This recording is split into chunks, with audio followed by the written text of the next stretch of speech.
Hello, everyone. This is Austin Bellino, the host of the educational podcast, Culture to Grow, where you get to travel the world and learn about different cultures from the comfort of your home, maybe your car, or if you're half asleep, your bed.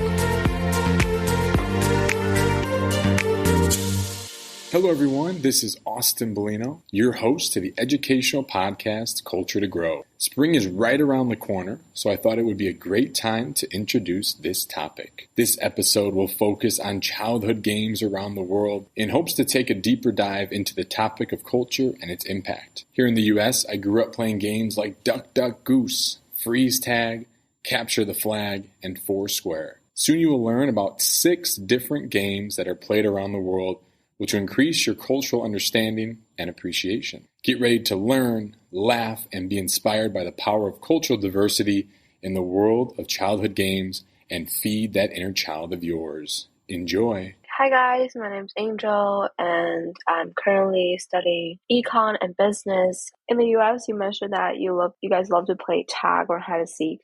It's kind of the same in China, that in China we also like to play hide and seek in our young age, but like there's more of a Chinese game, a Chinese childhood game that we play. It's called Throw the Handkerchief. It's basically that you gather 5 or 6 or even more people, or we gather in a circle, and then each of us will just sit on the floor, and then we will sing a song also called Throw a Handkerchief. Like that song is like a match set with this game. So like we'll select one of the people, and that child is gonna hold the handkerchief, and he's gonna walk around behind everybody in the circle. So, and then when while others are singing the song, that child is going to select a lucky guy, and that child then will put the handkerchief behind guy that he selected. And if the child like with the handkerchief notice that there's someone like throwing the handkerchief on his back, like he have to stand up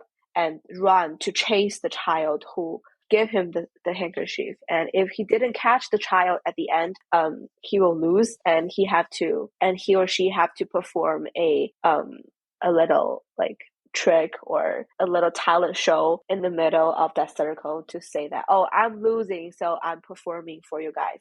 So I'm Amelie. I'm from Germany. I grew up here, so I spent most of my time here in Germany. We played a lot of fire, water, sand, and ice. You have like a group of kids, and they're running through a room or a garden. And then you always have like a game leader. And if he calls storm, all players lie down on the ground so that the storm cannot harm them. And if he calls water, then all the players should go up to a high level, for example, to a bench. And if he calls sand, everyone lies down on the ground. And what else? If he calls fire, everyone runs to a previously agreed place or corner. And you should hurry up, because always the person, for example, who's the last person on the bench is out. Hello, my name is Miwa. I'm from Japan. I'm going to introduce a children's game in Japan. There are so many interesting children's games in Japan, so it was hard for me to pick just one. I asked one of my friends from the US, who came to live in Japan 7 years ago, which game he thought was the most interesting. And he said the game called Achimuite Hoi was very interesting. So I'm going to explain this game. This is a game derived from rock, paper, scissors. Originally, this game used to be played as geisha entertainment in a district in Kyoto called Gion. But nowadays, it is popular among a wide range of people, from children to adults. Now, I'm going to explain the rules. We need 2 people to play this game. 2 people sit or stand facing each other. Then play rock, paper, scissors. Right after we find the result, the winner points the finger to the other person's face and then gestures either up, down, right, or left, shouting "아치무이테 hoi," which means "look over there." They point their finger in one of the 4 directions when they say "hoi." The other person turns his or her face to one of the 4 directions when the first person says "hoi." If his or her face is the same way as the finger pointing, then the person who points the finger wins. And if they do not match,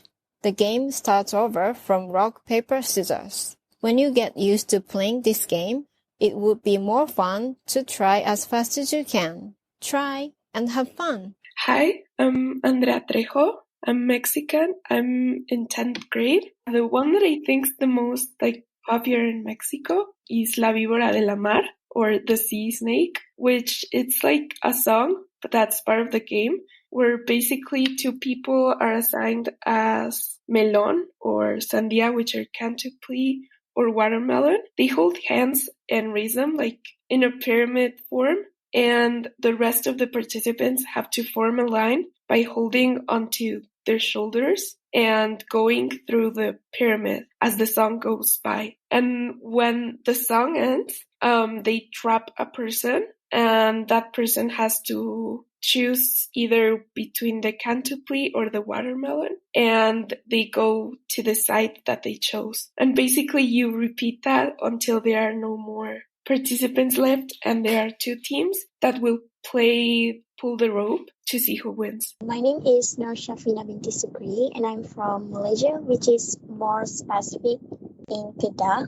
And I was 18 years old. The most popular game in Malaysia and the most that I like, which is it's called Congkak. And Congkak is considered as a game play for girls, but now everyone can play it, even though you are not a girl. This game is actually played with two players sitting in front of one another, and Congkak boards are made of wood, and the sides are curved into various shapes and sizes. And actually, the name Congkak is easy to learn. Basically, this game is about mental arithmetic, and it's all about calculation, but it's very easy, because the easy trick to win this game is that you must mentally calculate your next move in advance, and you will get an extra advantage to collect points and win the games. So, hi Austin, my name is Shritika Pukhrel and I'm from Kathmandu, Nepal. Nowadays, people in Nepal, they play different indoors and outdoors games like football, basketball, and chess, and a lot of that. But in my childhood, we used to play a game called Kabaddi.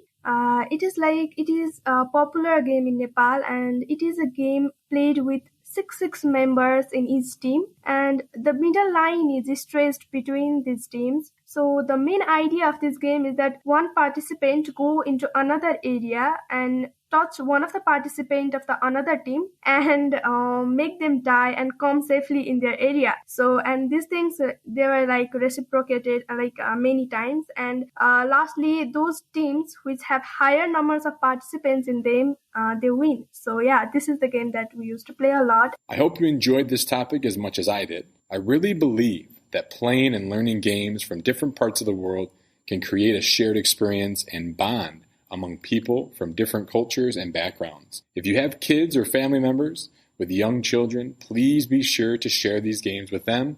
And remember, if you like this episode, please subscribe or leave a great review. Take care, everyone, and bye-bye.